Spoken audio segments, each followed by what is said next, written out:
we support all kind of businesses, and you don't have to have an account with Midwest Bank Center to get stories you've heard before about African Americans in terms of gender. Bring your mind wide open that way, because from here we would like you to make a change to the environment. Understanding and healthy dialogue. He is married. He's married to his honey. A non-profit organization serving first the small community. To raise money for Kenya, we want to build school classrooms there.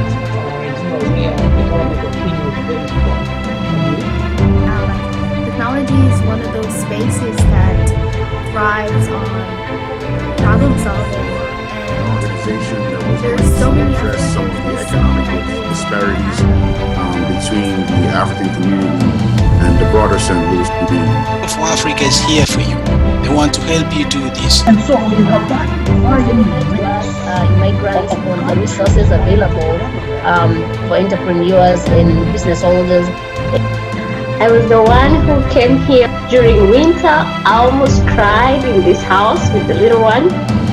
But when I called, I remember when I called someone on average per year from 75 countries. There's something a company wants this bot to be able to do. American, I said, what is your last name? That is a reminder all the time. He is not so American as he thinks. The last name. So I can definitely assist with those resources, and we want to find a way how we can be able to connect those two. Those who are looking for information and those who have that information, we want to bring them together. That the persistence and the drive that I've seen. And I grew up in the late 40s, early 50s. And at that time, the polite Americans and other persons of African ancestry. Should we talk about economics? I mean, I love this idea of why aren't we as African Americans take something from this meeting and go and do something about it? I will move over to the introductions. I am going to start introducing Irene. And Irene, I'm very sorry if I butcher your last name. Please feel free to correct me, but it's Irene Taranhike. Irene was born and raised in Zimbabwe and came to the United States in 2008 through a field hockey program. She attended her undergraduate studies at Lindenwood University, where she received her bachelor's degree in pre-med, and attended Washington University for her master's in public health. She currently serves as a chronic disease program coordinator at the St. Louis County Department of Health and works in partnership with an alliance of law leaders in efforts to prevent and manage diabetes, heart disease, and stroke in the St. Louis Promise Zone. She also sits in the IHELP and Sherwood Forest Camp board and has been a field hockey coach for over 10 years. Welcome, Irene. Our next speaker is Njeri Macharia.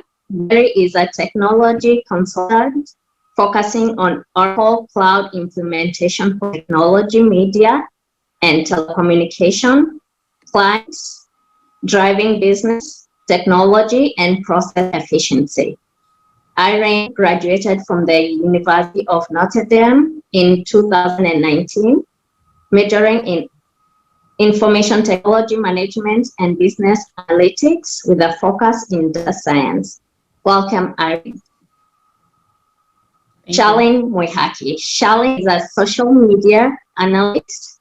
She is a recent graduate that stepped into corporate America, working as a social media analyst for Gallagher's and Blue Rhino. Apart from a 9-to-5 job, Charlyn has her own digital marketing agency called Shares Solutions that focuses on helping small to mid businesses have a better relationship with their social media.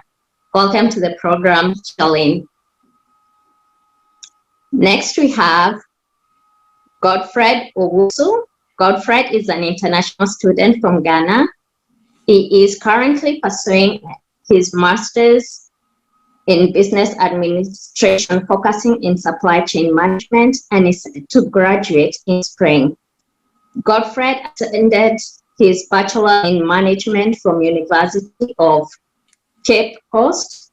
He worked in the banking industry before migrating to the United States. Godred and a couple of his friends started the Light World Foundation in Ghana. While pursuing his education, he is still very involved with the foundation and is currently the foundation's financial secretary. Welcome to the program, Godred. I am going to start with Irene. Irene has excused herself. She has another program that she has to attend to, but she spared some time to be with us. So we are going to start with her so that we can learn from her. Irene, you have two careers that are very different, a hockey coach and a clinical disease program coordinator. Enlighten us on how you are able to balance the two. What is the importance of still pursuing our hobbies and still work on different careers from our hobbies? All right, thanks, Gladwell. And thank you for having me. It's such an honor to be here. So Jeffrey, I truly appreciate this opportunity. So time made was definitely time served well. So yes, I am a field hockey coach and I'm a clinic disease program coordinator. How am I able to balance the two? I've had the fortune of being able to have superiors or people that I work with that are flexible enough. But however, fundamentally on my end, it's a lot of time management. I read somewhere where it says we all have 24 hours in our day. What makes the difference is what we choose to do with it, right? So I choose to prioritize these two things. So if I may, I'm going to ask the why I choose to balance the two. And as you rightfully said, I came to the United States by way of field hockey. And, all of us, most of us being of an African descent or from Africa originally, we can appreciate that sometimes there's this tension, this ongoing tension between academia and sports, right? The focus of that. And I was fortunate enough I experienced the tension of the two of, you have to focus solely on academia, but I ended up here by an opportunity by way of sports and athleticism. And because of that, I learned of so many skills and tools that I would have otherwise not learned, one, and two, it gave me an opportunity. It was my gateway to pursuing my passion. So in addition to how the why behind why I choose to continue to pursue it is because I see how it's opened doors of opportunity for me. And I want to be able to facilitate an engagement of that sort too for others and, pour into others that were like I was poured into by my coaches. Your second question being, why is it important? So there is the saying that says, do what you love and get paid for it. And I'm lucky to be that person. I sit in a space where I do the things that I love. I love coaching. Field hockey is a big passion of mine, but also primarily because it's also self-care for me. It's my outlet. We all need some level of being able to find something that you can do that's healthy for you and helps you re-engage, recenter, regroup, and field hockey gives me that opportunity. But in addition to that, there's a lot that I've learned from both worlds, being able to pursue my hobby in tandem with my career, that they go in advance. So from my athletic world, my coaching world, I learn a lot about discipline. I learn about grit. I learn about being on time. I learn about failing and getting back up. What does it mean to fail and back up? And I use those principles and tools back in my career. And similarly, there are things that I use within my career, like project management, emotional intelligence, relationship management, using my skill sets of, prevention, health prevention, and I move those back right into my coaching world, right? So I do have a health background. So when I'm engaging with my athletes, I get to draw from that experience of being within that career as well and engaging in that capacity. But more than anything, it really has opened doors of opportunity for me. And I think what's important for me is it's taught me a lot of things. One, the sacrifices that we choose to make and how if we do invest now, it will pay off later. This was a sacrifice at some point in my life, and now it is, giving its dividends, right? And opportunities, exposure, being able to be a well-rounded, full person, exposing myself to athletics has also exposed me to people that I would have otherwise not crossed paths with. And the same thing with my career. Being in my career has also exposed me to opportunities, and it's pushed me into skill sets that I otherwise wouldn't have pursued. For example, I realize now I'm very, very passionate about systems thinking, and I get to use that skill set and opportunity and exposure I didn't really know I had, but I get to also translate those skills over. Support, learning how to be a team player, to be in a team setting, to do teamwork, how to be a support system, we're as strong as our weakest link, and really truly understanding those fundamentals, being able to extend those to any environment that I'm in, but particularly my career has been really, really powerful for me. My passion, like I said, do what you love and get paid for it. I'm very fortunate to be doing things that I love, and I'm getting paid for them. But it's the passion and the purpose that really, really pushes you, and just self-discovery as well. I've learned a lot about who I am as an individual, what I can bring to the table, and remaining true and authentic to myself. When I'm most true and authentic to myself is when I can engage best with others.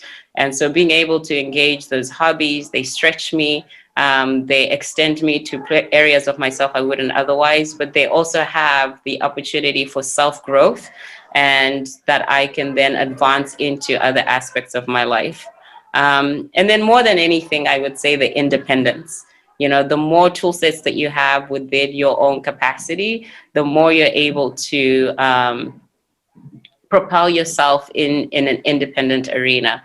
But it does, being able to expand in that capacity has brought me some foundational footsteps to being able to be independent and thrive in those settings, whilst I'm also being a team player. Thank you so much, Irene. That's very inspiring. And I love the fact that you talked about doing what you like and you get paid for it. I think that is a catchphrase that everyone should get to know. I have a follow-up question for you. Actually, 2 follow-up questions so that we can be able to release you. You can leave the program whenever your time comes. One, we do have students that are in the pre-med, that are pursuing pre-med now. Can they reach out to you if they need assistance? Absolutely. I can put my information here in the chat, and I'll be happy to discuss with anyone. I have currently become one of the advisory council members at Lindenwood, so I'm more than happy to be able to talk to anyone. So I will. Fantastic. My next question is, do you have an exercise program for anyone who would like to come and join, not necessarily play hockey, but at least able to get active? I love being out there, so it's a resounding yes. We just have to, and I do several other kinds of activities. So I play tennis as well.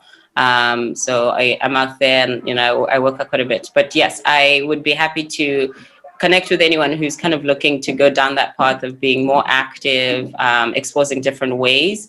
It doesn't have to always be intense. It can be fun and enjoy it. And yeah, I'll be more than happy to connect and work out some things with anyone. And even if I can, I'd love to join you too. So I still work out with some of my former athletes who have gone on to college now. They'll come in town over summer and I'll work out with them. They beat me, obviously, because they're much younger boned than I am now. But it's fantastic to have that opportunity. And yeah, I'll be more than happy to connect with people and offer kind of ways to integrate it as a way of life, rather than something you have to do and check off. Sure. Thank you so much, Irene. We are going to move to our next speaker. Our next speaker is Njeri Macharia. And this is a question for Njeri. You grew up in St. Louis but went to an out-of-state university. Looking back, what are the things that you wish you knew before you attended an out-of-state university where you were far away from your family? And also, what are some of the things that you find were beneficial in attending a college out of state? So thanks for the question. So I went to school in Indiana, so it was about 6 hours from home. Something that I wish I knew, maybe also just like look at more options, not to be afraid of leaving home. At first I was a little bit nervous because I didn't know anyone that was also going to the same school as me, or even anyone from the state. But I think after a while you get to know people and you're able to find your niche. And being away from home gets a little bit easier. Plus there's always breaks where you could go home and see your family. And luckily my family always came up to campus to visit a couple times a year. The second question, can you repeat the second half of the question? What are the benefits of attending college out of state, far from your family? I think you just learn how to be independent and just like do things for yourself. At first I didn't, like my freshman, sophomore, and even junior year, I didn't have a car. And I was like, okay, if I need to go get something, how am I going to go do that? So you figure out different ways. Like I was able to just rent a car and just like learn how to provide for yourself, whether it's getting a campus job so you can have a little bit of extra money in your pocket to spend however you want. And I think it also teaches you to be a little bit more disciplined because you make your own schedule with classes, spending time with your friends and everything, and just learning how to not be too dependent on people and, owning your own success. Fantastic. You still have more time in your 10 minutes, so I will throw in one more question that I'm sorry I had not prepared you for this one, but I knew back when you were joining college, you were trying to decide whether you want to do accounting, whether you want to do something in the business world, but you ended up doing something in IT. How did you come to make that decision? So for us, I was in the business school, and so you weren't even, you couldn't even select a major until second semester of your sophomore year. So they made you take all of the general business classes, so whether it was accounting, finance, marketing, and also like the IT program was within the business school. And after taking all of them, I just really clicked with the IT kind of aspect of things. But at the same time, it still incorporated all of the business knowledge because it was still within the business school. So you got the technical aspect as well as just business knowledge. So, which is relevant because it's what I do now on a day-to-day. So they kind of mesh together after a while. But even outside of that, I was able to minor in business analytics. So it's more like a data science focus, which I think nowadays a lot of jobs are looking for that. So, just looking at what I think I also looked at like what companies were hiring for and just like if those majors could also be flexible and just that's how I chose it.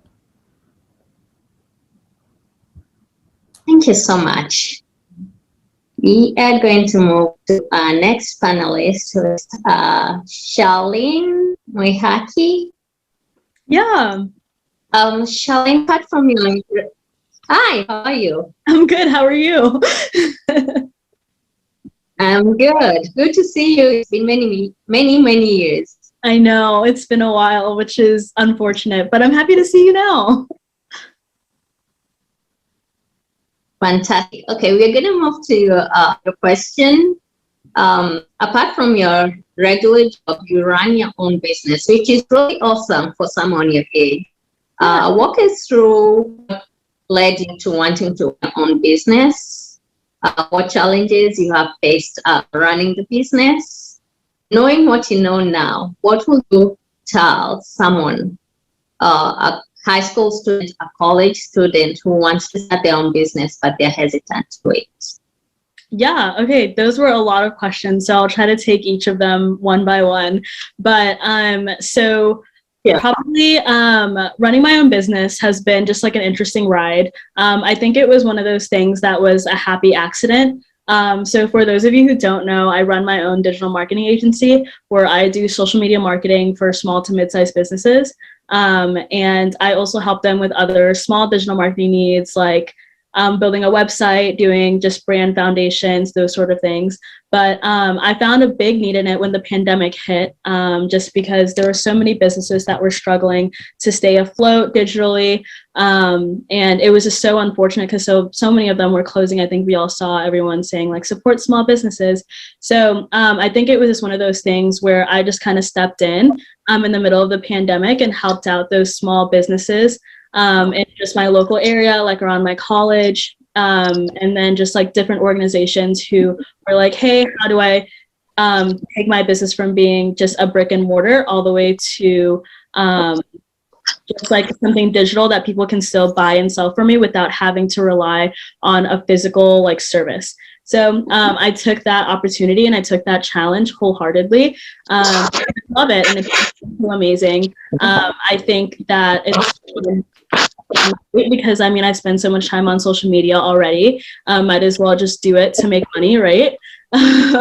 So it was really, really good, and it linked up really well with my passion. I love marketing so much, and it's definitely one of those things that I see myself doing forever. But also having my own business and being your own boss is also just like a unique experience that I was never like brought around or like know that world. So stepping into entrepreneurship at such a young age and just kind of going full flight was really interesting. But I would definitely do it again 10 times over.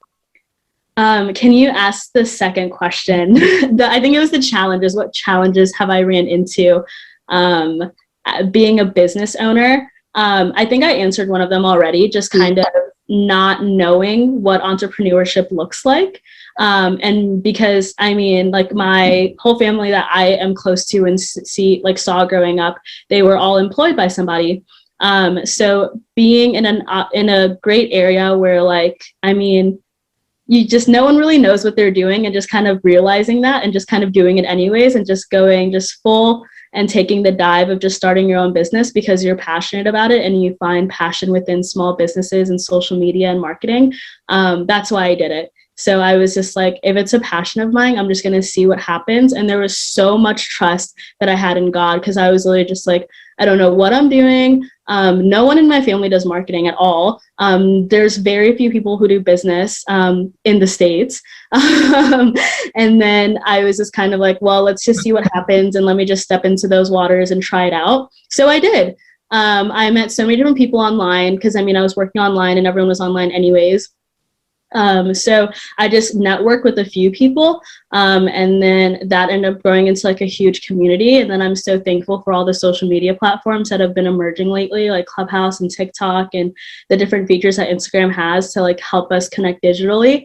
So I just started doing that, and I took a couple of social media courses here and there, connected with other people who do the same thing that I do, and just knowing that I'm in control, and if I don't want to work with someone, I don't have to. And if I just only want to, like my niche is like luxury brands. So if I only want to work with luxury and jewelry, like I can do that. So just having the choice was just really amazing. And I love that.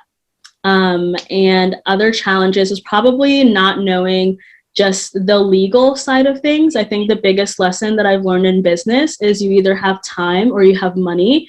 And that's just kind of like a life lesson. You either have time or you have money. You can't have both.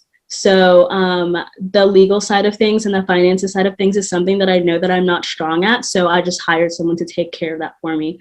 Did I have the money? No. But did I trust God? Yes. So then so that was that part.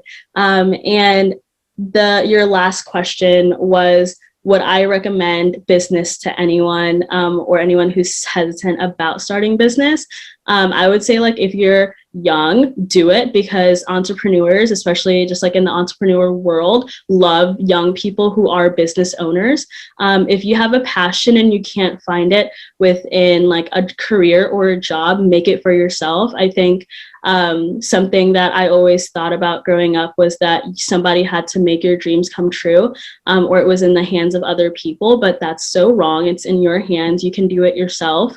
If you want to do it and you have passion for it, go for it. There's like nothing stopping you other than yourself. Like if your parents are telling you to do this, that, and the other, that's good for now, and you can listen to them, and like that advice is great, but then you know yourself better than anyone. So go do what you want to do. If that means you want to be an influencer on Instagram, then do that. Just make sure that you're working hard for it. And then finding all the people who do the same thing that you do, you can create a business within yourself. And there's like nothing holding you back other than yourself. So if you want to sell sneakers and resell them, then make that your business. Start investing in yourself and reselling sneakers online. That's a great side hustle. And you can do that when you're in school. All business owners just have tons of different businesses. Like for me, I think I have like my digital marketing business, but then there's like influencer stuff that I'm using. I have a 9-to-5. Like once you step into business world, you're like, I want to have many businesses now because this one's going so well and you're meeting so many people. So I would say for anyone who's young, there's so many 15-year-olds out there who are just selling lip gloss and lashes and they're killing it. So there's no reason for you to not be doing the same either. Like the entrepreneur world is big for everyone, and there's enough room on the sun for all of us. So yeah, go for it. I hope I answered all of your questions, Gladwell. Yes, you did. Thank you so much. It was so nice hearing about your story. It's very inspirational. Thanks. Thank you so much. We are going to move to our next speaker, who is Godred. Gladwell, I think, I don't know, I had... Yes? At Ross, she's one of the leaders in Florida, and she's just about to step out to another meeting, but I don't know if she's still there to say hi. Oh, sure. Sorry, I'm not following my chat. Sorry. Yeah, that's fine. I don't know if Ross is there. I know she's one of the leader in Florida. Maybe she already stepped out. That's fine. Yeah, go ahead. All right. Yeah, keep me on check on the chat, please. Okay. I'm going to move over to Godred. Let me see if I can find him. Godred, are you there? Hey, I'm here. Can you hear me? Yes, I can hear you. Okay. Fantastic. Okay. While supply chain management in companies has been around for years, supply chain management studies were not offered until recently. What inspired you to join the program? Did you know about the program before you joined college? And what would you advise anyone looking to joining supply chain management? Okay, thank you for the question. Yeah, I knew of the program before I stepped into college. Actually, when I finished with my bachelor's in management from Ghana, I happened to serve as a teaching assistant in the same university, like from the same department. So I happened to serve under a supervisor and like from a marketing department.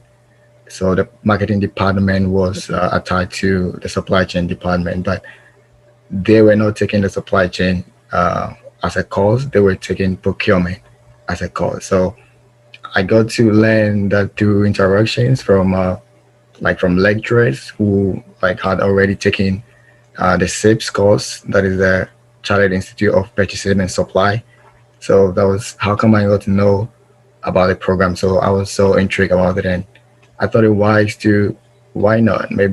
Probably I have a bachelor's in management, and to get a further studies, maybe I wanted to try supply chain management. So that was one of the reasons why I tried taking that program.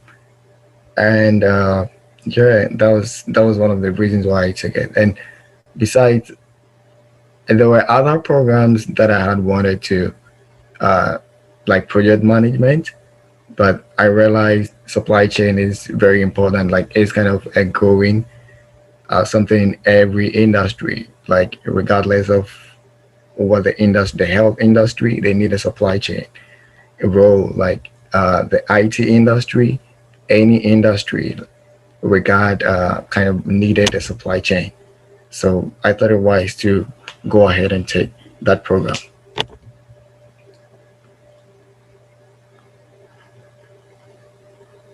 What advice would you give someone who is looking to join the program? Okay.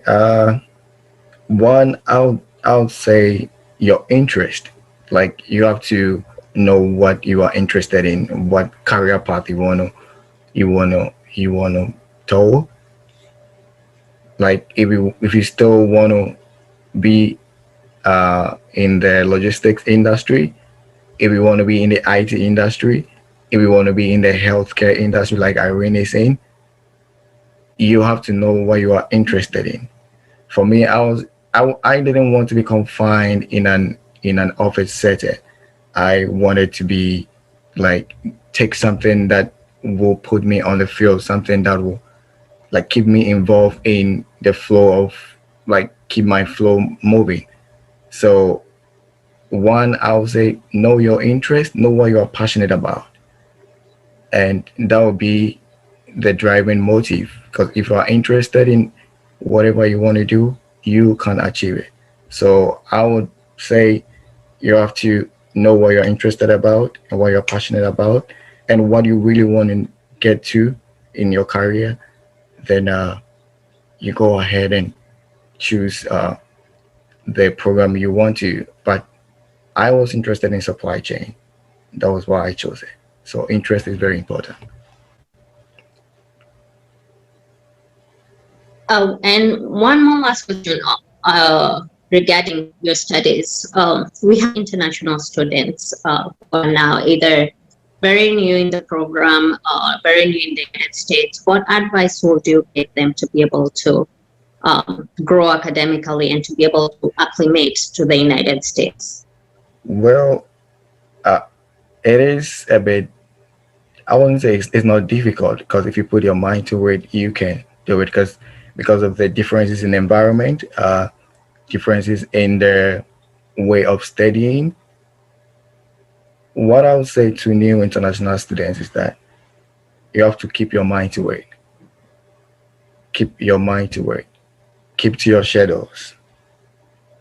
Keep to, because I remember when I came out first, I couldn't meet up with the timelines because I wasn't used to a lot of activities within a week.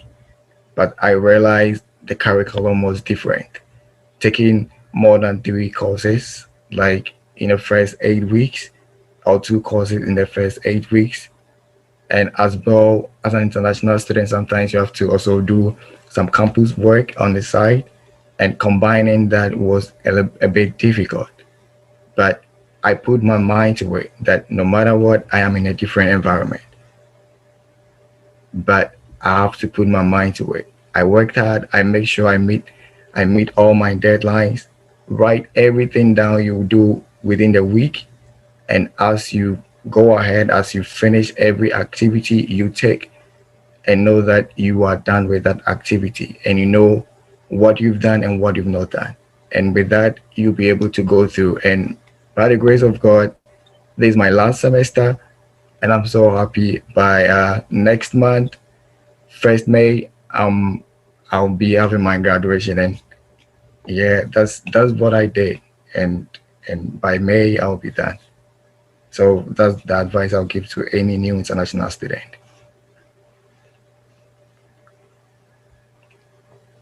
Fantastic, and congratulations to Thank you. you. I wish you the very best semester. We are going over to the Q&A questions. For anybody who has questions, feel free to put them in the chat. Alternatively, you can just raise your hand. Jeffrey, kindly watch for any raised hands, and I will try to keep track of the chat. I see we have a question here for Njeri. Njeri, how would you ease the fear that parents have of sending their kids to out-of-town universities? That's a good question. I don't know if my parents are on here to answer as well. But I think to start off maybe with trust. I think to trust that, you could survive on your own, and your parents most likely will always be there for you to support you, even though you're far away from each other. I think maybe trust is probably the biggest one, and just being able to communicate openly with each other. And also maybe also selecting the school. Just, I went to a Catholic school, so like everything was kind of on that foundation. So it was probably, I think, comforting for my parents that I went there.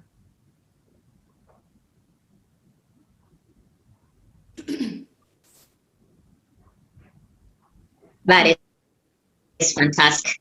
Our next question, this one goes to Mwihaki. Mwihaki, how are you able to manage between your regular job and running your business? I think that it's all about time management. I mean, the best part about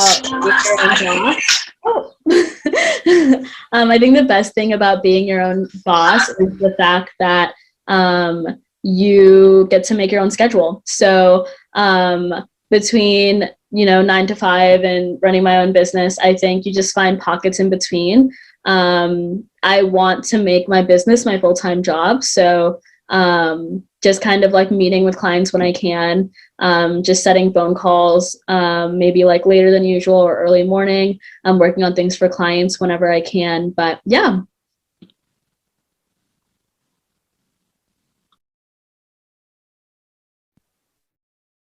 Oh, I really muted myself. Thank you. Adja has a couple of questions. Adja, please go ahead. Yeah, so another question that we got in the chat was for all the panelists, really whoever wants to answer, what are some things you did in high school or middle school that you're proud of today, or some of your regrets? And if I may ask, something that really helped you during that time understand what you wanted to do in the future? Because sometimes during middle school and high school, which is where most of our mentees are, it is difficult to understand, to pan out your whole life, or to understand what your passion is. So if you can remember, what is one thing during that time that really helped you in your journey, or something that you learned during that time that carried you on till today? I struggled to hear you, but just to make sure we caught the question, it's what things helped us in high school? Yeah, in high school and middle school that you're proud of today. What are some of your regrets as well? I can step in on this really quick. I think some of the things that I was really passionate about in high school was kind of knowing me and doing the activities that I loved for myself. Some of the things that I probably regret about high school is taking it too seriously. I don't think I actually knew what I wanted to do for like my career or my life until probably my junior year of college. So I think taking life too seriously in college and thinking that, yes, in college, but also in high school, just thinking about like, oh my gosh, my career, my things, and then like now being, I don't even call myself a full adult, probably a half adult. I'm still figuring it out and just taking it one step at a time, and everyone is figuring it out. Like, don't let adults fool you. We all don't know what we're doing. So yeah. I'll piggyback a little bit off of that. Similar to what she said, the things that I am proud of, or I'm glad that I did, was exposing myself to as much as I could, trying out all the sports, trying out all the clubs, classes, taking courses. I couldn't stand history in high school, but then it came full circle in college, and I draw from some of that now.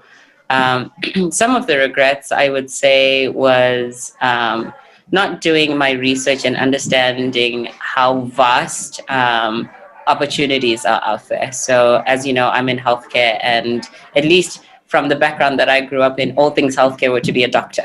And that's what I wanted to do. I didn't understand that there's a whole world of healthcare and a whole plethora that can better align with my passions until I came to college and I got introduced to the concept of public health. So I would say, I think from a high school perspective, just doing much research to just understand the breadth at which your passions might fall in.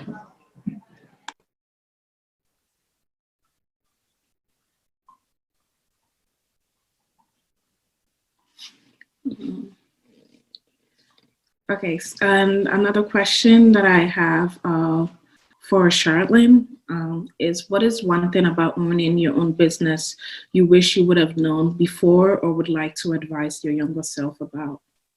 I wish I would have done it sooner. I think that owning your own business is so fun. It's literally, especially for people who are extroverts and who love learning. I'm one of those people who just like loves learning new things. I wish I would have done it sooner for many different things. One, the money, and two, because there's so many opportunities in the world and there's so many different people who do so many different things. I think it's such a unique world just being an entrepreneur. People can niche down to so many specific things. It's ridiculous. And they make they just have such a happy life because that's what they do. I know friends who just sell vintage clothing and they literally just like love going thrifting, that they made it into a business, and just going to thrift stores and getting clothes and reselling them, or just patching them up and making them look really nice. Like that was their passion and that's what they do. And they have such a blast doing it. So I wish that I would have recognized these passions and kind of listened to myself a little bit more and done it a lot sooner. And I think I probably would have been a lot further along. Great, thank you. We had a question that just came in the chat for Godred. How did you find your interest in what you do now? Well, you said how do you find your interest? I think. Yeah. How did you find your interest? Sometimes you have to look at the things you really like to do growing up. You know, you realize as kids, sometimes we chance on certain things, like people like to try to dissect it to know what that content of that thing is. Like anytime you chance on something, you just want to know what really that thing is made up for. That's an interest you are developing. You know, some people do like to read a lot of book, any book the person sees, the person just want to know the content of that book. So that is how come you develop that interest. So and sometimes too, you can find what you are really interested in by getting feedback from your friends. Maybe I remember from group studies, like back in college, there are times where with certain subjects or with certain courses, like you really have this energy to ask questions. You really have that energy to help people understand the concept about that topic in that course. You might not know that's an interest you're having, but like through interactions with your closest friend, I mean, you can really know what you really like, that certain things you are really interested in. So by looking at growing up the things you really pick on, and also by getting feedback from your friends, you can really know what you are interested in. And sometimes too, like you are just fascinated by the mere sight of something, and I think that should be an interest, because by the mere fascination of that should be something you really want to go into. I think so. By getting feedback from friends, by the things you really pick on and the things you are really fascinated about. So passion also comes to that. Thank you. Thank you for answering. We have a question for Irene. What would you tell students who are not in any sports or any clubs in school? I think Irene just stepped out, but I think the rest can answer that. But before they answer that, I have Sarah Njeri from APAD. Wanted to say hi before she step up. She's a leader from APAD in New Jersey. Sarah, you there? Yes, I am. And thank you so much, Jeffrey, for giving me this opportunity to say hi to the audience. I am so blessed to listen to all of you young people. You all have something to share and something to give back to our community. And because of you, we are able to share so much with the young people and encourage them, and as we continue to support each other in our community. My name's Sarah Njeri. I'm the founder and the president for Empowering People of African Descent. We are based in New Jersey, and ours is to support all people of African descent who live in United States and Canada and other parts of the world. We are a nonprofit that focus on empowering the young people, and we've been doing this for some time because we believe that giving back is not just about making donations. It's really about giving ourselves and giving time, and that's why I'm here to thank Charlyn, to thank Godred and Njeri and all the other young people who have spoken today. We are so grateful to partner with you. Thank you so much for giving me this opportunity to just encourage everyone who is here and encourage the young people to continue giving back. Thank you. Thank you, Sarah. And maybe you may provide your contact for somebody who may be in the forum, maybe from your area, may want to connect with you on your program. So you may put it on the chat there. Absolutely. I'll put my details on the chat. We have events coming up. Next Sunday, we have an event that it's geared towards supporting the young people. We did a survey and we realized that everyone, need to learn how to navigate relationships. And so we'll be talking about relationships. We'll be answering the questions on a professional and also personal relationship and how we can be able to maintain them, how we can create them. We have great people who are experts in those fields who'll be talking to young people who are between the ages of 16 to 23 years. I'll put the information on the chat. Our events are usually virtual, so you are all welcome. From wherever you are, you can join us and we can all learn. Thank you. Thank you so much. We appreciate it. Thank you so much. Thank you for having me. Over to you, Adjoa. Oh, okay. I have a question for Njeri. I'm sorry if I mispronounced your name. So working in the STEM field as a Black woman can be quite a unique journey in its own. What are some challenges you have faced pertaining to your ethnicity or gender? What has been helping you, and what would you advise to other younger girls who want to pursue that field? I think almost with probably a lot of fields, you can almost feel like maybe you're not good enough, or like maybe you're not smart enough, or how did I end up here? But I think some of the challenges that I face is just similar to what I said, like imposter syndrome. You're just like, all these other people are so smart around me, like how did I end up here? But it's like you have to look back within yourself and realize like you're there for a reason, and they hired you for a reason, or you got into this specific school for a reason. You're not just there to take up space.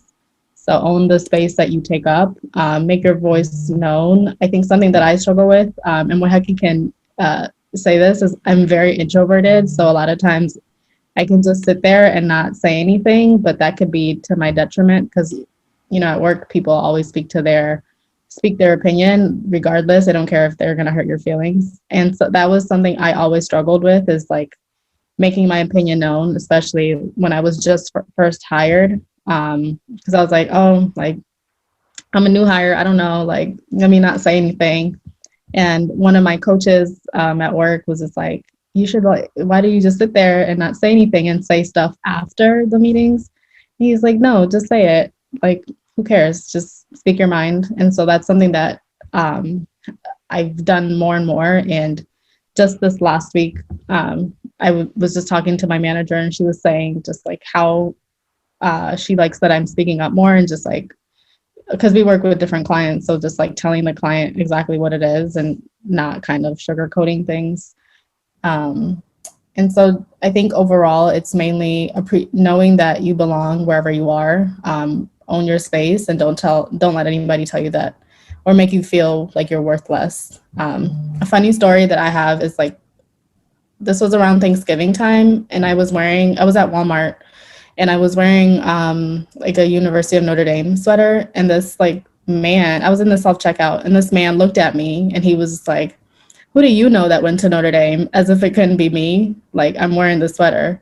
And I was just like, me? And then he got really defensive, like, oh, like I didn't mean anything. And I was like, you can't let people like that get you down. So just like own your space and make it known that you belong there. Thank you. That was really well said. We have another question in the chat for all the speakers. With the heightened racial issues in the country, how do you encourage other students who are new in the country or those who are new in the workforce who may be finding it difficult to speak up or are dealing with bullying due to their accent or race? I'm going to hop in here with this one. Only I wish Leah was here, because this is actually something that her and I were talking about recently. So there's this Nigerian podcaster, and she calls herself like the professional troublemaker. And she says that when you're in the workforce, you should be bold and talk about who you are. And whenever these racial tensions like arise, you shouldn't let anyone, kind of talk you down or belittle you or anything like that, or gaslight you for any of the feelings or emotions that you're having, being a Black person in America. And I think even being an immigrant kind of like adds even more layers of just minority and being a woman, and it just keeps on adding on. However, I think that if you have the opportunity to speak your mind, I say do it. Njeri could probably say something else, because she'll probably have the opposite answer that I have, or maybe she might have a different answer, but I'm loud and outspoken. So if I experience anything, I kind of always question it, and I want to know people's intentions prior, and having that conversation, because I think those uncomfortable conversations that people say that they're always so thirsty to have them, and not be afraid to have those conversations. So yeah. I mean, I'm going to ask Njeri answer what she would probably do in those situations while working in corporate. I think especially like in the last year with a lot of the protests that were happening, at first, like it was like work life, and then like I would talk about these other things with like my friends outside of work. And then I had my coach call me and just ask, like, are you okay? And I was like, yeah, why wouldn't I be? And he was like, with everything happening, you're fine. You're just not going to say anything. And then I was just like, okay, I guess there isn't, like Mwihaki said, after a while, you just learn not to hold yourself back, and you're able to just talk about these things. So now, like, I started speaking up about more of these things, especially like racial injustices. And me and another coworker of mine founded like a women's network within our practice. And so like we hold space for these discussions, and even just like we have a smaller group where we get together, we listen to these different podcasts and talk about just like what is racial injustice. And we recently have just started like this pro bono project for a non-profit organization that helps young girls, especially minority young girls, get to college and graduate. And if it wasn't for like actually me starting to talk about these things with people at work, like probably wouldn't have done anything about it. And Mwihaki is right. If she doesn't like something, she'll just say it. Like, and I'll be like, girl, hold on, let's bring it back. But she'll just say it. And I admire that about her. That's really sweet. It's a blessing and a curse.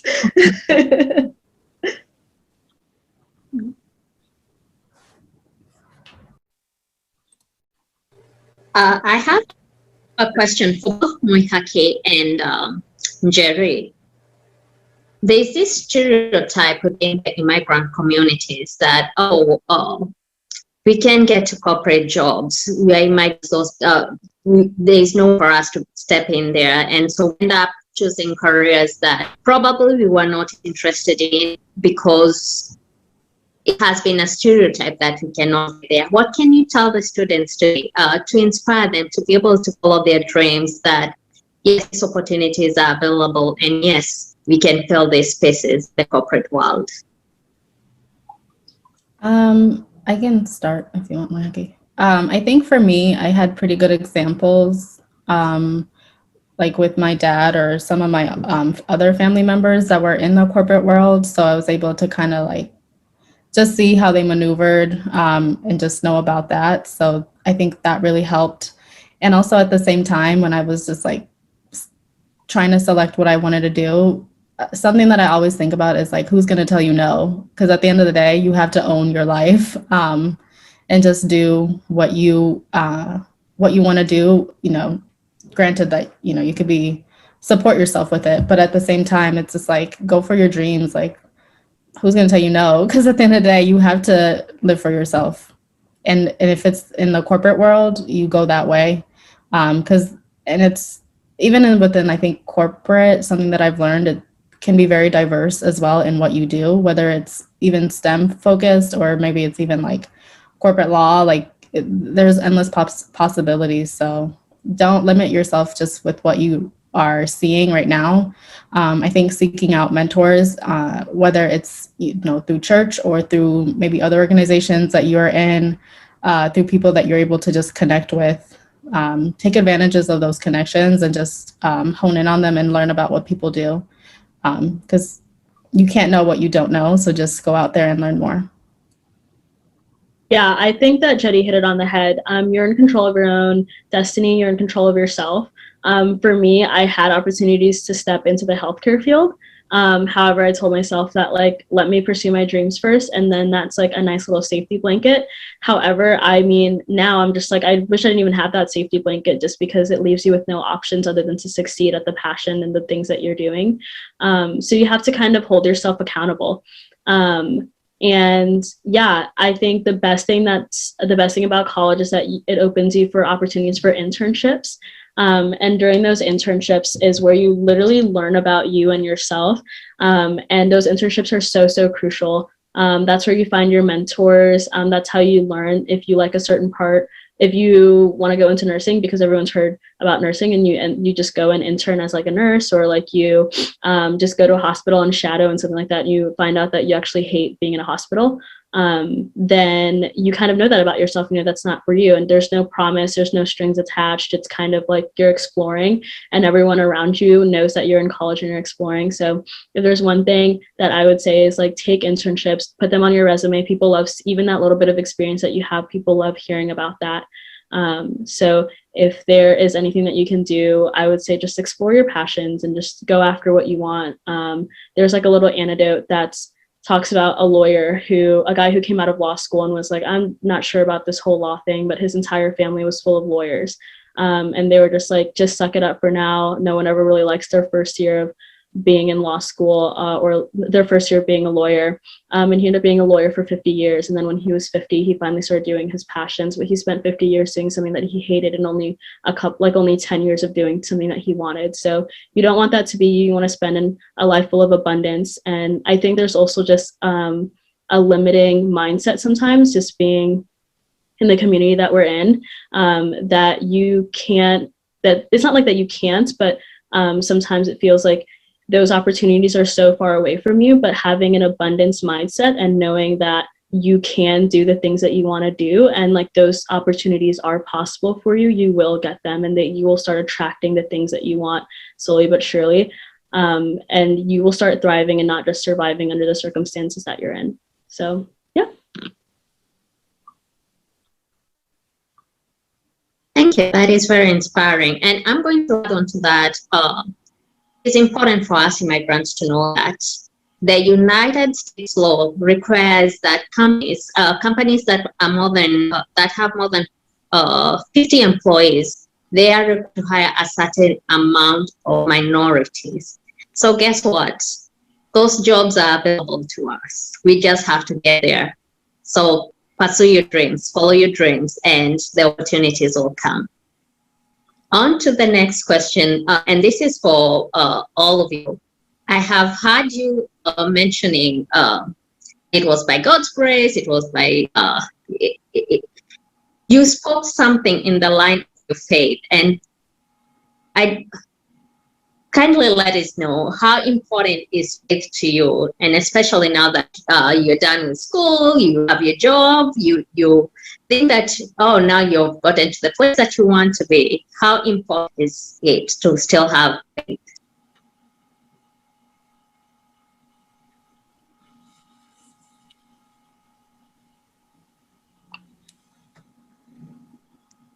Gladwell, Anybody? Can you repeat? Did you say how important is your faith in your career? Was that the question? Yes. Oh, okay. I say yes, to still that, have faith. Yeah. Yeah. I say that, like, as far as like the process for like getting a job or landing a corporate job, that was all faith. I don't think that there's so much imposter syndrome that goes through your head because you don't think that you're qualified, or you don't think that you're good enough. You don't think that you have all of the things that they're looking for. But I mean, I think there's this like really funny saying about like go after jobs the same way that like a mediocre white man would go for a job. And I think that's just really, really funny. But then I also say that that's also very true. I think that if you want to, go for it. And there's a lot of prayer and faith and just trusting in God that he'll take care of the rest. If it's something that God wanted for you, then you don't have to work hard for it. It just kind of shows up in your lap. I think of that in the sense of like landing a job. I think of that in the sense of like my business. My business found me. I definitely was not looking for entrepreneurship. And I've just found so much abundance in it. So I know that was a calling from God, and he wanted that to happen to me. If it's not working out, I don't like be down on yourself if like you didn't get the job that you wanted, or if you wanted a job at Facebook or Instagram, or like a big firm at like Deloitte or something, and you didn't get it. Like I wouldn't be too hard on yourself. There's so many different opportunities for you. And sometimes that just God was protecting you from something that you just don't even know about. So I think that trusting in God for all of the things that you need and want is so important.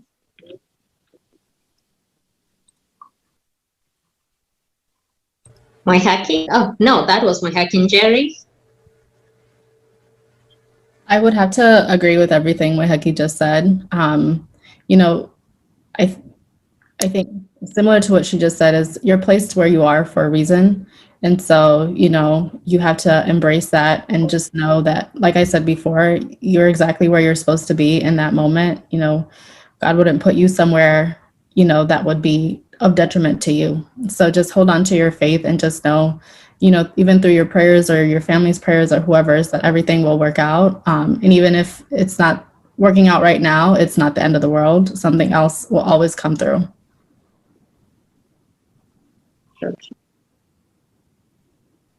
Godred? Yeah, I think faith is very important, and I would say prior to my admission to Funborn, like, yeah, I had the admission all right, but I had to go through like immigration process and other stuff, and I realized there were times right in front of me, some people like who had admission and everything presented their documents like very genuine, but yes, though they were denying visas. So, but I happened to go through like the very first time, and not so much questions, but like the counselor asked me, like it was a friendly talking, and I was even surprised.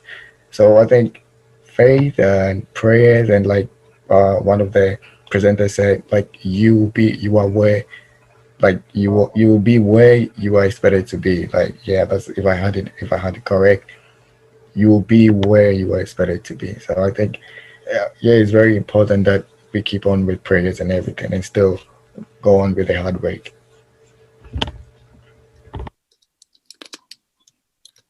Thank you, Godred. And Godred, one more question for you. Tell us about your foundation. You mentioned that you're part of the Light of the World Foundation in Ghana. What does the foundation do? Yeah, actually, it's just to support the needy. And I remember our first project was in 2018. Yeah, like we happened to help an orphanage, and subsequently we reached out to some like senior high school students to help them with career development, personal development, and how they should go by, like even with the choice of programs they want to pursue in college. So it's basically just to help the youth and especially the needy. So that's what the foundation is really about. And actually, it was just founded by like just a couple of friends of mine from the same university, but like from different departments, as in different fields, from somewhere like from the science field and some from the business and other. So we came together to just to help people like the needy. Maybe some people did not get the chance we had, like to be put in school. So that's a little we thought we could do to help those who didn't get that chance to do that.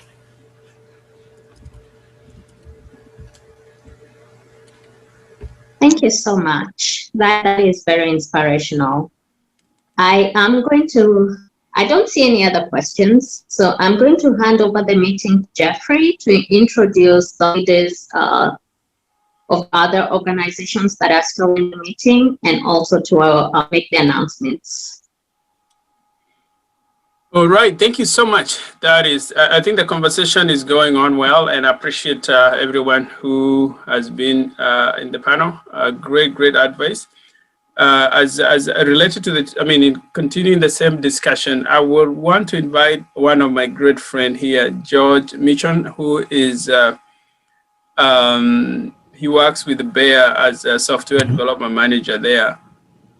Development manager there, and he's been very helpful in terms of program for the STEM. I'm sure he can be able to share a little bit about the program, but also add some real advice from what maybe the panelists have been able to share.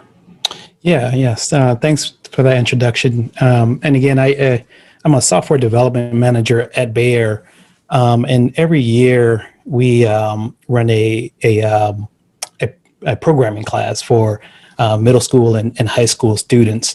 And we essentially would take, no experience at all, people who are just interested in tech or programming and teach them very fundamental HTML and CSS skills. And you come back a couple of seasons and you will end up with a very advanced skill set in learning how to do software development. And I think some of the topics the panel here, has been really spot on, especially the advice for those who are in middle school and in high school.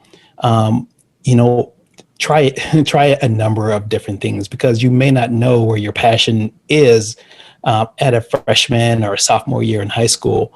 So keep your option open. There are many programs available for high school students to get exposed to many different fields, and especially in tech, right? And I think there was a question about the heightened racial issues that are going on in the country. The flip side of that is you have a large amount of companies that are really interested in their inclusion and diversity initiatives. So this is a really, really exciting time. If you are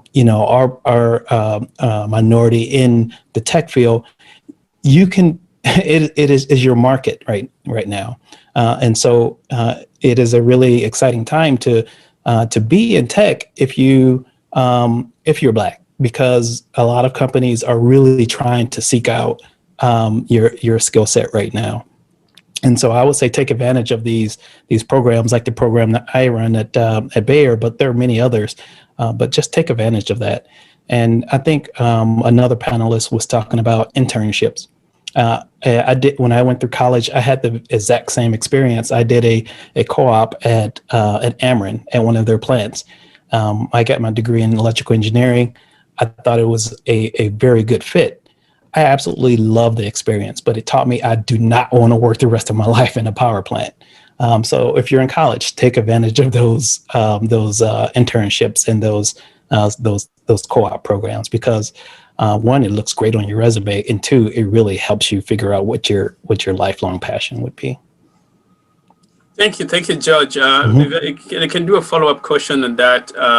On the program that you run, can you share a little bit what age, what grade you start, and maybe how long it is, and maybe some of the success stories you've had?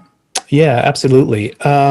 So it is a 20-week program, and we have a number of different programming tracks. So we have an intro to Java, and that is really geared towards those students who have an interest in robotics, first robotics, and they want to learn about Java so they can program their robots. But it teaches some very good Java fundamentals.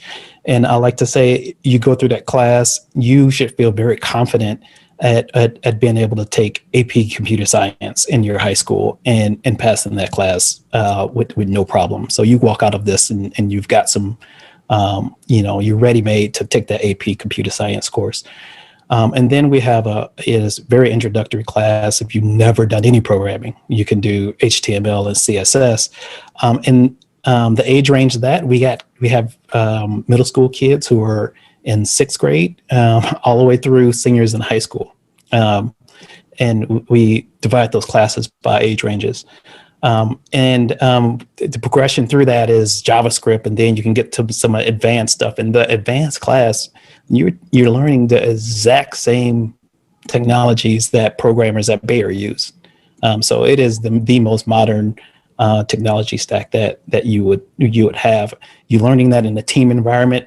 You go to college, most of your peers don't have this type of experience already. So you're one leg up on people who are your peers when you go to college. So it's a very awesome program. And like I said, depending on what class you're taking, you can go from start at 6th grade for intro. For advanced, most of our kids are in sophomore, junior, senior year. Great. Thank you so much. And I think I would want to say that one of our students actually was in the program last year, and he won the competition. I think he was able to get almost 2,000 at the end. Yeah. And he always tells me how much resourceful the program has been, but also the most important thing, the connection, that you continue connecting them even after they left the program. So I think we owe you a lot of credit and a lot of thanks for that. Thank you. Yeah, I think you're talking about Vince. He is actually doing an apprenticeship program at Express Scripts at the moment because of the experience he learned out of that program. Great. And that is connection to what our speaker was talking about. Our previous, speakers were talking about build the connections, building the mentors. Once you have the mentors who are in the field that you are interested in, I think that's all you need to be able to achieve your dreams. And I appreciate for being with us tonight, and even for our previous meetings. I've always seen you log in, so we thank you for your time. Thanks, no problem. Thanks for having me. Great. I think I was looking for, there is also Ario Benson, who is also the president of International Institute. I know I had him at the beginning, but if you have time, I would maybe give you a minute to say hi and maybe a few advice. Mr. Ario Benson. Okay, looks like he's on mute. But I'm also looking for the people, I think Sarah have already spoken. I was looking for Dr. Elizabeth from Texas. And I think I don't see her on the forum. And I got a message from Rose. She had to step up a little bit early. She is in charge of youth program in Florida.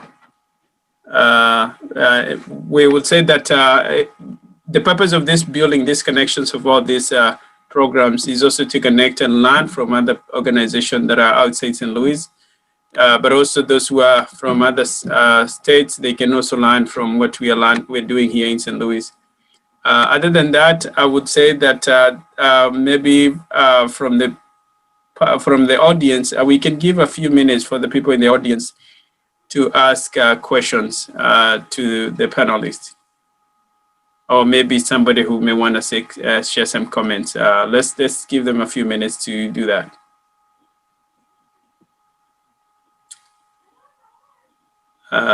Is that Christiana? Are you talking? I think you are on mute.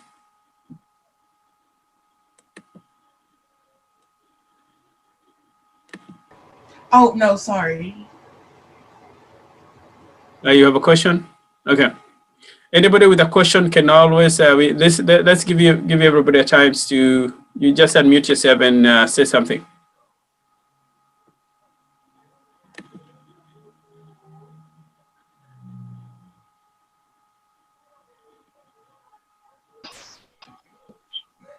Hey, this is Winfred. I do not have a question, but I do want to say a great big thank you to the panelists today. Thank you for taking the time to even come and talk to our youth. I personally have kids that, have a lot to learn from you. Having seen you come to Sunday school and go to college, and now you have something to offer back to those that you left behind. So like I was talking to my daughter this morning and say, well, you need to log in and listen to these ladies. They have, they're in your community. They know what struggle is. They have now got into a place where they can give back.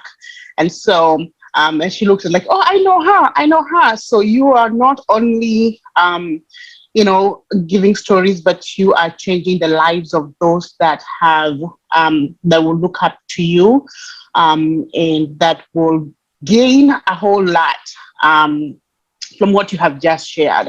It's very inspiring. I know one of my daughters said, I want to do business now. Like, wow, now you have somebody that you can reach out to, to be able to connect and say, how do I start? How do I, what do I do? What are the hoops, that I need to jump and things like that. So I really do appreciate your time and, the information that you have shared with the team is really, really welcome. And so thank you so much, and may the Lord God bless you. Great. Thank you so much, Winfred. I think that is, I agree with you. That is very important. You cannot become what you cannot see. And the reason why we have all these people coming here to share with us is so that they can inspire the others who are behind them. And also they can also ask them, they can also reach out and ask questions. So that is a very good point. Anybody else? We have a few minutes for some comments or maybe some advice. Yes, I just have something quick to share. We had a great panelist today who shared a lot with us. And strongly, you have proved that if you invest in yourself and in your education, the community would benefit. And I'm so grateful for what we've heard today. A lot of us who are leaders in the community, whether in our church or in the place of work, we will be passing some of what we've learned today to others. So know that, as you keep giving, it goes on and it multiplies itself. So thank you very much. It was great listening to you all. Great. Thank you so much, Arinola, and thank you also for your great advice. Anybody else? If I can, real quick. So I think, again, thank you for hosting this. Okay. Something that I think that's been also important for me through this journey is Mwihaki and I have known each other since we were literally 6 or 7 years old. So almost our entire lives, and through the whole time, always in each other's corner and supporting each other, regardless of anything that you're doing. So I think surrounding yourself also with people that support you, that encourage you, that motivate you, and also call you out on your shortcomings is very important, because otherwise, you can't really grow without that. And so I would advise you guys to, take that as you will. Great. Actually, you've touched my next part of it. I wanted to everybody, the panelists, including Joa and our moderator, I wanted to give each a minute is to give the last piece of advice, anything that you want to pass it on. And I think Njeri has just started it a very, very good note. So let's everybody, panelists, what's your last piece of advice you want to give us? I think for me, the last thing that I'd want to say is piggybacking off of what Njeri said. Something that's really unique to our friendship is that we're such really good friends. We're polar opposites. It's actually so funny. However, like being two best friends who've taken the same journey, it's probably mirrors each other. We still did very different things. I mean, we're both in like the tech and business world. However, we definitely took different paths to get here. So I say that all that's to say that your path is your own. You don't have to do what your friends are doing. You don't have to do what people are telling you to do or what somebody else has said is the right thing to do. But really, truly look at yourself and reflect on yourself. And you're an individual. And whenever you grow up, I mean, like me and Njeri probably see each other like once every couple of years, but we're still like tight friends. And it's really, we have a beautiful friendship, but at the same time, we're both doing completely different things, but we're living our dreams and living our passions, and we're happy. And I'm happy that I didn't go into like tech to work at PwC because I probably would have not liked that. And I'm sure she would hate having to I think I like asked her if she wanted to do Clubhouse with me and she was like, absolutely not. So it just goes to show that even if she was in my world, she wouldn't have a great time doing it. So I would say, listen to yourself, listen to your passions, and do what you want to do because you want to do it for yourself. Yeah. Great. Thank you. Godred. Okay, what I would say for the last is, aside the passions and everything that you have, you need to get a role model, someone whom you really look up to. Like, I think that would be kind of like a stronger motivation to you, because since the person is still up there doing what he does, like it kind of serve as a guideline for you. So I think, yeah, you have to get a role model and learn from the person. Thank you. Awesome. That is great. And Njeri, you wanted to add something? Not more than what I just said previously, but I would, if you guys ever have any questions or any concerns or anything along your journey, always feel free to reach out to me. I'm always happy to answer questions as honestly and candidly as I can. And so, throughout your journey, don't be too hard on yourself. Like Mwihaki had just said, everyone's path looks different regard to how you're going to get to where your destination. But don't be too hard on yourself, and everything works out the way it's supposed to. Even though it may not be like that in the moment, each season is there for a reason. Yeah, that is so true. And I also want to extend that to if anyone wants to reach out to me, if they're wanting to work in social media or do anything in that regard, learning how to monetize off of that, I would love to help in any type of way. Great. Ajua, I'm going to put you on the spot because I know you do a great job with this program. I believe the ladies really said everything that needed to be said. I think having friends in the back who are supporting you and really being there for you is really important. Don't be afraid to do your own journey. It might be different from what everyone is doing, but trust and believe God has his own plan for you, and believe in that plan, even if it may not be at the same timeline as you, but faith and work. I always preach about faith and work. You have to believe, but you also have to put in the work. Prayer can only go so far, so God helps those who help themselves. So I definitely believe keeping in mind those things are really what pushed me. Just doing your best, but also praying and working hard. And don't be afraid to lean into those support groups that you have. Don't be afraid to ask questions. Don't be afraid to reach out. A degree is great and a degree is really helpful, but networking can take you a really, really long way. So while you're getting that degree, while you're studying hard, while you're praying, also connect with other people. have mentors and have friends who know people and be careful about the relationships that you build. Really network and don't be afraid to email somebody. I know as a younger person, as in high school, when I was in high school, I was always a little bit on the shyer side. So I would be afraid to reach out to people, but do not be afraid to do that. They may respond, they may not respond, but whatever you do, you're networking and you may never know. I got this job that I am currently in because of networking. So network your way and really don't be afraid to reach out and put yourself out there. Yeah. Wonderful. Wonderful. I knew you're going to drop the ball. That is awesome. That is awesome. Let's go to Gladwell. And I think that I want you guys to applaud this lady. She's just phenomenal. Gladwell and Adjoa, they are great people and great resources in this community. And I hope those people who spoke today, they will be joining them to be able to make a bigger team. So Gladwell, I'm campaigning for you to get some help. Go ahead. Yes.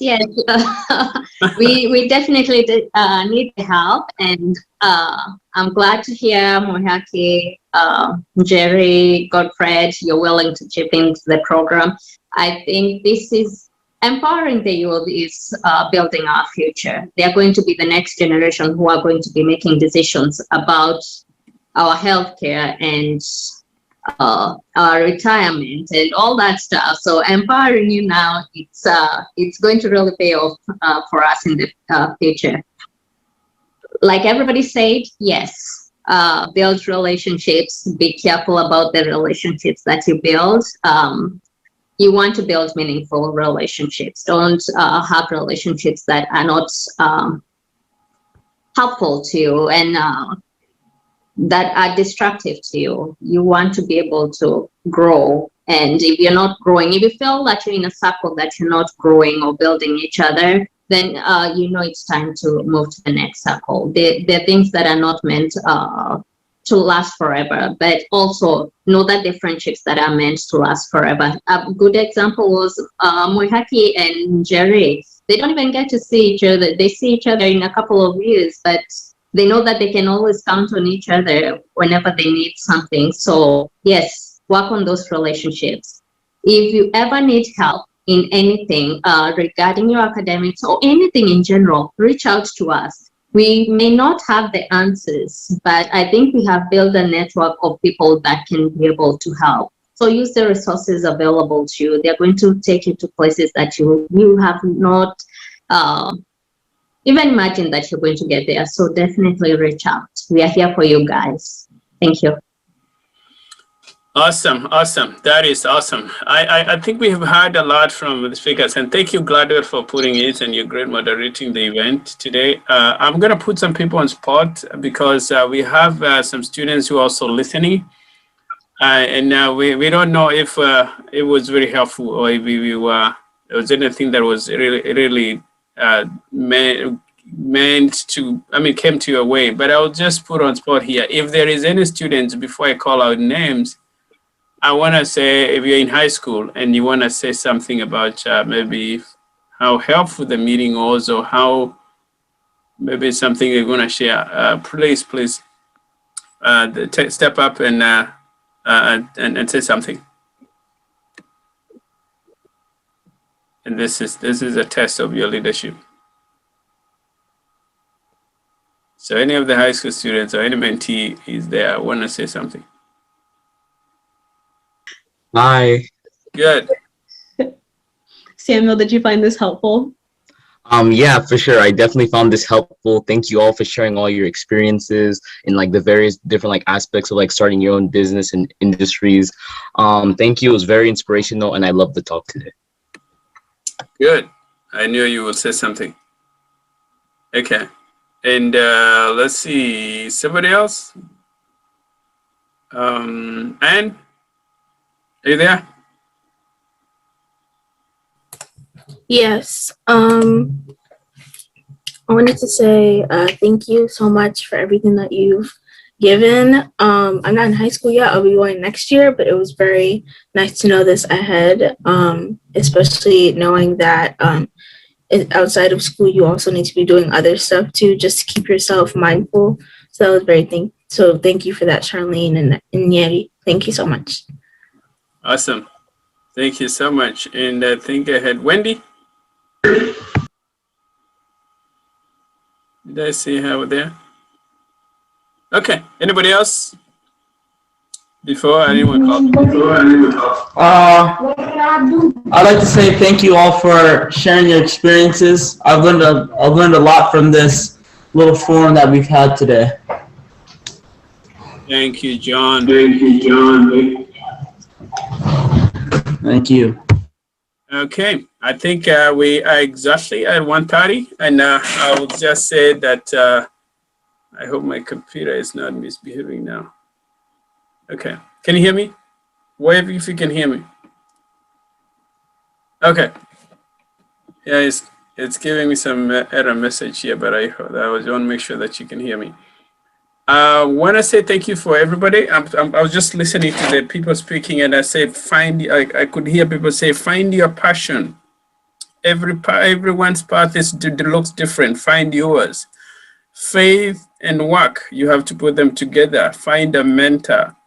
Try different things to find your passion. Connect and have a good friends. Not all friends are good. Connect with friends who pulls you up, not those who pulls you down. Be careful of the relationship you get into. And so many things have been said about it, but I'm sure we're going to share this video after it's been uploaded. What I'll say, and I'm sure the evidence has been clear from the speakers, is that, and I always say this: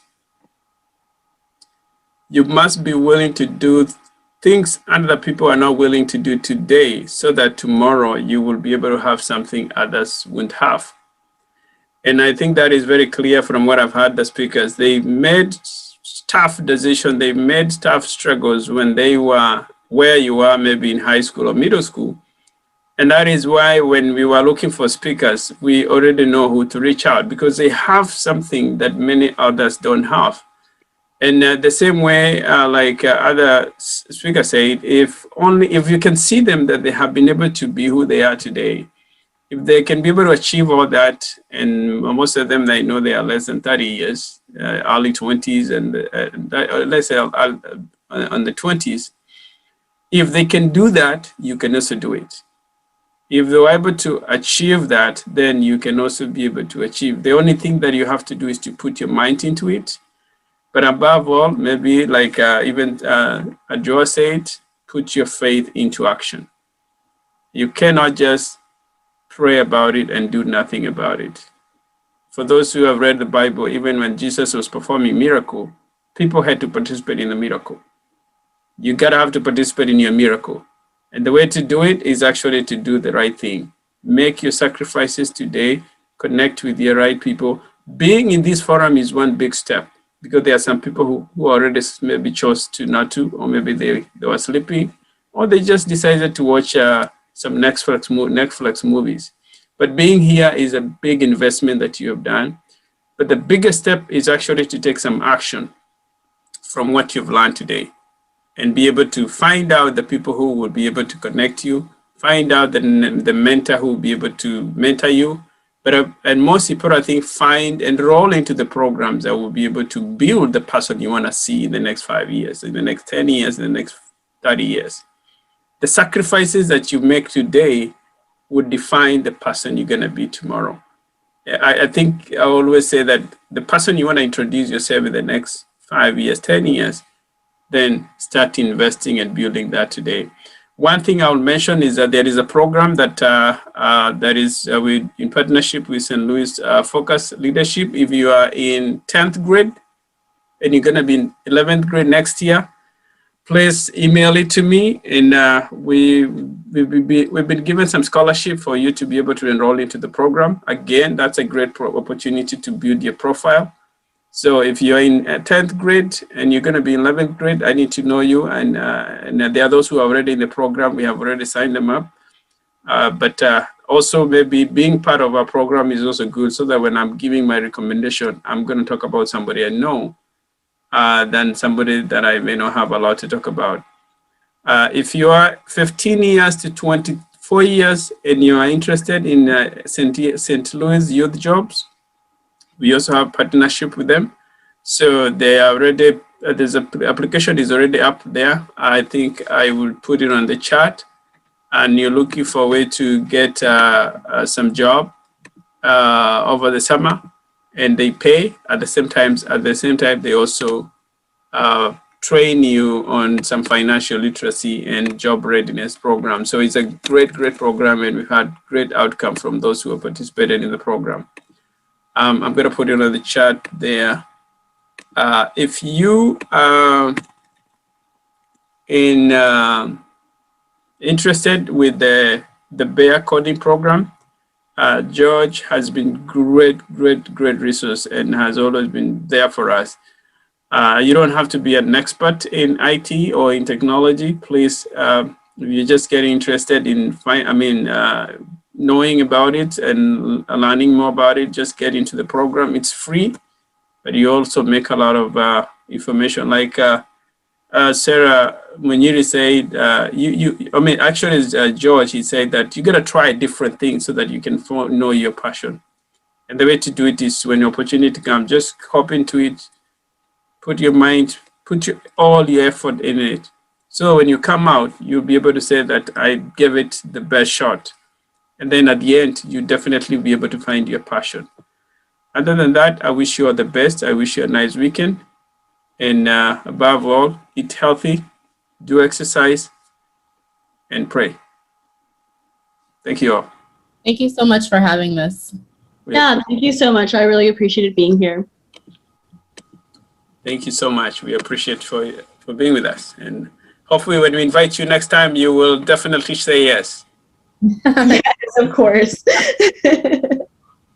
That is good. My name is Nicholas Ngige. My name is Sebastian. I am Patavi. I'm Grace Maringanga. I'm Ruth. Diane Stevenson. Jen Magadi. Samilka Dewa. Christina Vivid. Safi Uizeye. Jaja Uizeye. Agatha Kinethia. Faiza. Dr. John Mwangi. My name is DeAndrea Weeks, and I am with Nintendo for Africa. I am with Nintendo for Africa. And I am with Nintendo for Africa. And I am with Nintendo for Africa. I am with I am with Nintendo for Africa.